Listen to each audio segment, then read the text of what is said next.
अभी मैं राम को कथा सुनने जाती हूँ। बहुत ही आनंदमय वातावरण में कथा हो रही है। यहाँ से कुछ मोती लाई हूँ। उम्मीद है आप सबों को मन भाएगा। कथा में ना जा पाए कोई बात नहीं, पर गीता, रामायण एवं श्रीमद् भागवत का पाठ अवश्य करें। इसमें जो जीवनोपयोगी रत्न है उसे अपने जीवन में उतारने का प्रयास अवश्य करें। इस संसार को भगवान ने बनाया है। कोई बैर करेगा, कोई प्रेम करेगा, इसमें फंसना नहीं है। लोग जरूरत के हिसाब से अपनी नीति बनाते हैं, तदनुसार व्यवहार भी करते हैं। वैर की शांति प्रेम से होती है, वंदना से होती है। वही सच्चे साधक हैं जो बैर का बदला अपनत्व से देता है। मुझे सब अच्छे लगते हैं। बाबा ने जो बताया उतना ही उतर जाए तो जीवन धन्य हो जाएगा। कह हनुमंत विपत्ति प्रभु सोई, जब जब सुमिरन भजन न होई। हम सभी हनुमान चालीसा पढ़ते हैं। मेरा अनुरोध है उसे समझते हुए पढ़ें। श्री गुरु चरण सरोज रज, निज मन मुकुर सुधारि। वर्णव रघुवर विमल जसु, जो दायक फलचारी।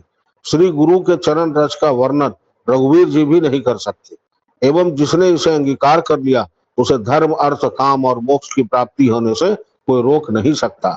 इसे नित्य करने से भगवान सुखी होंगे, प्रेम बढ़ेगा तो जीवन स्वतः सुधर जाएगा। बना उनकी कृपा से पात्रता आएगी नहीं। मानव जीवन का अंतिम सत्य मृत्यु है, जो होनी है। ऐसा बनकर जाना है कि तुम आए जगत में, तुम सब हंसा तुम रोए। ऐसी करनी कर चलो, तुम हंसो जग रोए।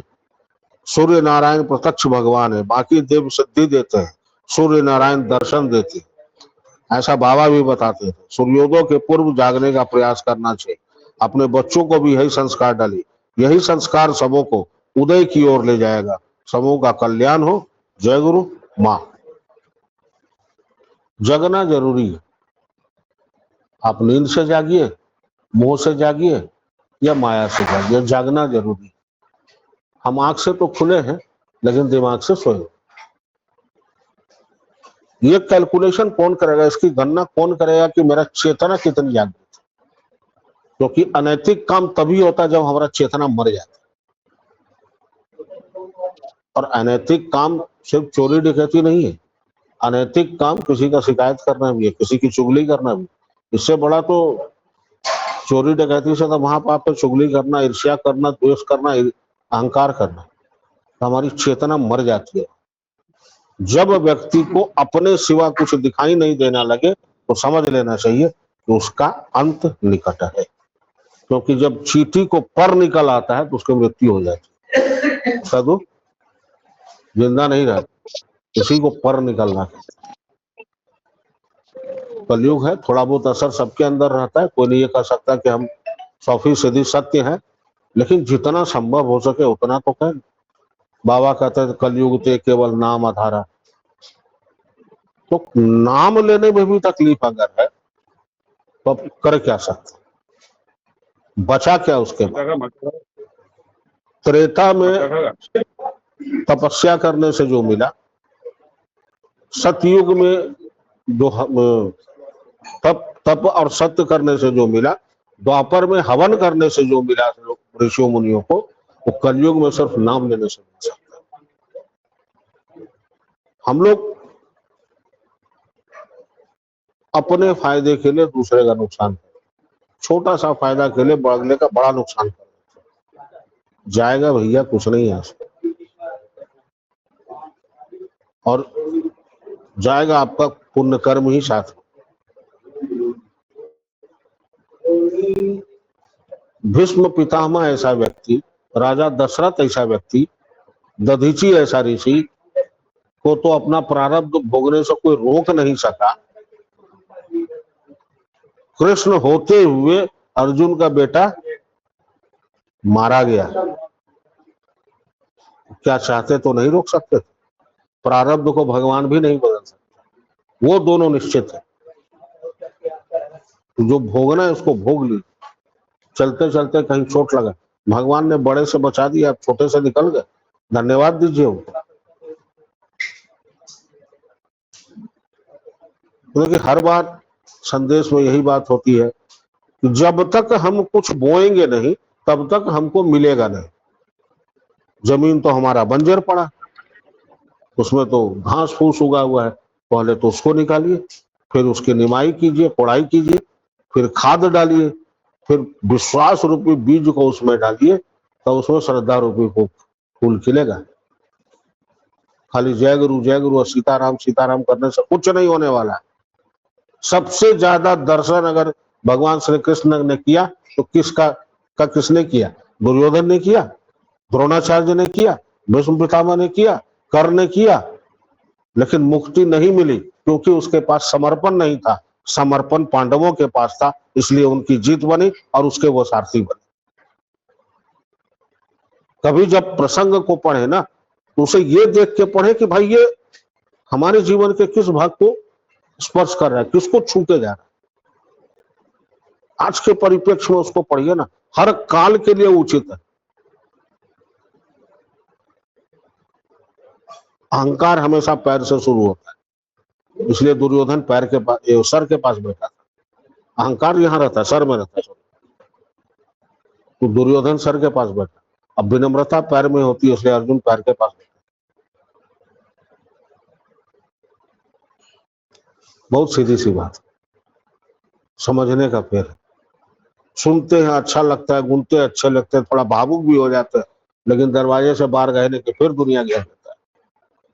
जैसे शमशान बैरागी होता है, लोग जाता है शमशान जलाने के लिए, कहता है यही दुनिया है, फिर निकलता है तो तुरंत फोन में लग जाता है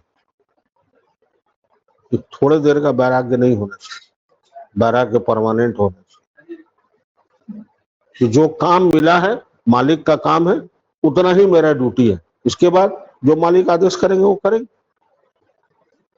और जो मालिक के अनुसार से चलता है, मालिक उसके अनुसार से चलता है। एक बार नारद मुनि गए राम जी से मिलने के, तो दरवाजे पे पहरा में तो हनुमान जी खड़े थे। नमस्कार हुआ, नारायण नारायण। बोला क्या बात है नारद मुनि आप इधर? बोले प्रभु से मिलने हैं। बोले अभी मत जाइए, प्रभु कुछ व्यस्त हैं, लिख पढ़ रहे हैं। भगवान भी लिखते हो? आप कुछ पढ़ते रहते हो। गया तो खैर किसी तरह वो अंदर गए, तो देखे भगवान कुछ रजिस्टर, पूछे प्रभु आप क्या लिख रहे हैं? बोले तुम्हारे काम का नारद नहीं है, इसको रहने दो।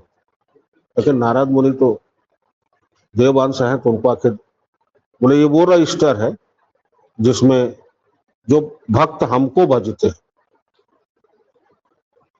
जब रजिस्टर देखे तो उसमें सबसे बड़ा, सबसे ऊपर नारद मुनि का नाम, बाहर निकले, लेकिन उसमें हनुमान जी का कहीं नाम ही नहीं था। अब इनको बड़ा गर्व हो गया तो निकले, बोले हनुमान जी आप इतना राम नाम दिन रात करते हैं, उस रजिस्टर में तो आपका नाम ही नहीं है, क्या करिएगा? बोले हो सकता है मेरे नाम लेने में कोई कमी रह गई हो, इसलिए प्रभु नहीं लिखते होंगे, और आपका नाम सबसे बोझा था, थोड़ा इनको प्राउडनेस आ गया। तो हनुमान जी बोले एक कुंजिका है, उसमें भी प्रभु कुछ लिखते हैं। अब क्या लिखते हैं, मालिक है, हमको मेरा औकात नहीं है पूछने का। फिर गए अंदर, लेकिन हनुमान जी बताए कि आप कुंजिका है, उसमें भी कुछ लिखते हैं। बोले वो तो तुम्हारे किसी काम का नहीं है, वो बेकार है, रहने दो। लेकिन जिद कर बैठे तो कुंजिका लेके खोले, तो बोले इसमें क्या है? बोला कि इस रजिस्टर में उसका नाम है जो हमको बचता है, और इस रजिस्टर में उसका नाम है जिसको हम बचते हैं, उसमें हनुमान जी का नाम सबसे ऊपर। इनका अहंकार टूट गया। तो कहने का मतलब है कि हम ऐसा बन जाए कि भगवान हमको भजना शुरू कर दे, कुछ नहीं करना है।